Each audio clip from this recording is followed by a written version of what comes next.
Welcome to another episode of the Weekend Wind Down, ladies and gentlemen.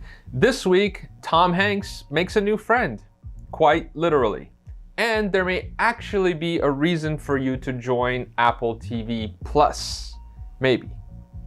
But first, in WoT on Prime News, it seems that the lead actor playing Matt Cawthon, Barney Harris, is leaving the show after the first season. No word on why Barney Harris is leaving, but there must be a big reason for him to leave the production of a show that is already greenlit for season 2 and that could potentially push him into stardom. We wish Barney Harris good luck and hope that everything is okay, and we wish Donald Finn doubly good luck because he has some large shoes to fill now going forward for season 2.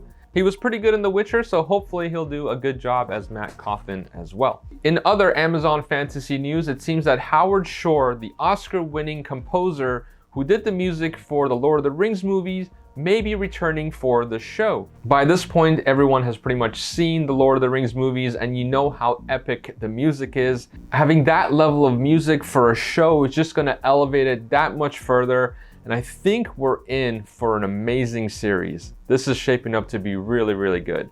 Speaking of good content to watch on your TV, Apple TV Plus is now all in on sci-fi.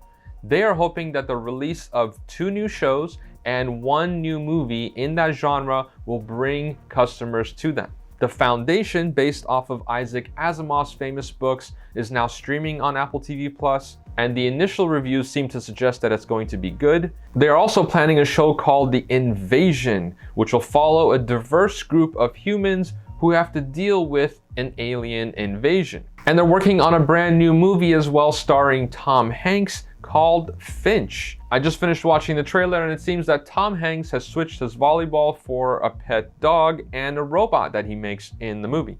This seems to be a light-hearted dystopian with a little bit of comedy in there about man and his best robot friend.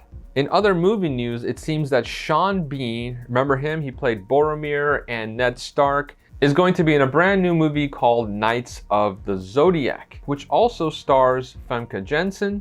I don't know about you, but I can't wait to see how he dies in this one. And in a final bit of movie news, you're gonna be hearing It's-a-me, Mario on the big screen as they're making a brand new Super Mario movie. The animated series will star Chris Pratt, who plays Mario, Charlie Day as Luigi, Anya Taylor-Joy from The Queen's Gambit as Princess Peach, Jack Black as Bowser, Seth Rogen as Donkey Kong, amongst others. This one has got me pretty excited. If it's made in the same vein as Wreck-It Ralph, I think it's going to be a fantastic little movie. Moving on to book news, it seems that Cytonic, the 3rd book in the Skyward series by Brandon Sanderson, now has a release date of November 23rd.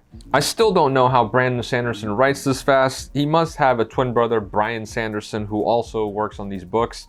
There's no way one human could write this many books, this good, this fast. Either that or he's a robot. A first edition copy of Mary Shelley's Frankenstein was recently sold for $1.2 million. Many consider Frankenstein to be the first science fiction book ever, and this has now gone on record as the most expensive auction of a printed work by a woman. That's pretty cool. Haruki Murakami is in the news. You should be reading him, by the way. He's one of the most famous Japanese authors, and he now has a library named after him in Tokyo at his alma mater. This opens next week at Waseda University and will feature his work, novels, scrapbooks, vinyl records, and a replica of his minimalist workspace, a cafe, and a radio studio. So if you're a fan of Murakami's work, like I am, and you're planning a trip to Tokyo, you now have a day trip that you can take to go check out all his awesomeness in one place. And in a final bit of book news, it seems that Dave Grohl is going on a book tour. That's right, the lead singer of Foo Fighters and former drummer of Nirvana has written a new book called Storyteller, and he's going to be traveling the country and the UK promoting it. He'll be in New York, Washington, DC, LA, and London, and will share experiences that have defined him, plus some more special surprises. All 100% live in person according to the press release. Tickets are limited to 2 per transaction, but they do come with a copy of the book. So if you're super interested to know what teen spirit smells like, this might be your shindig. Speaking of events, there's a few things going on this weekend and into the next.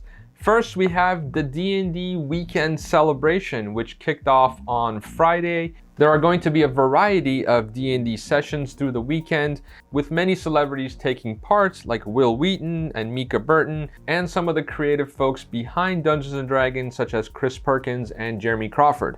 I saw the last one, and it was a pretty fun-filled event, so if you're into D&D, definitely check that out. It'll be on their YouTube channel. And Netflix has their Tudum event scheduled this weekend. Yes, you have to say it like that. Tudum. And it's going to feature some of their upcoming shows and movies, including more about The Witcher, Cowboy Bebop, Sandman, and much, much more. The event also promises to be a star-studded affair featuring Dwayne "The Rock" Johnson, Gal Gadot, Ryan Reynolds, Chris Hemsworth, and more. Check out Netflix's YouTube channel or Twitter for more info on that one. And that, ladies and gentlemen, is the news for the week. I will see you next time on the Weekend Wind Down. Cheers.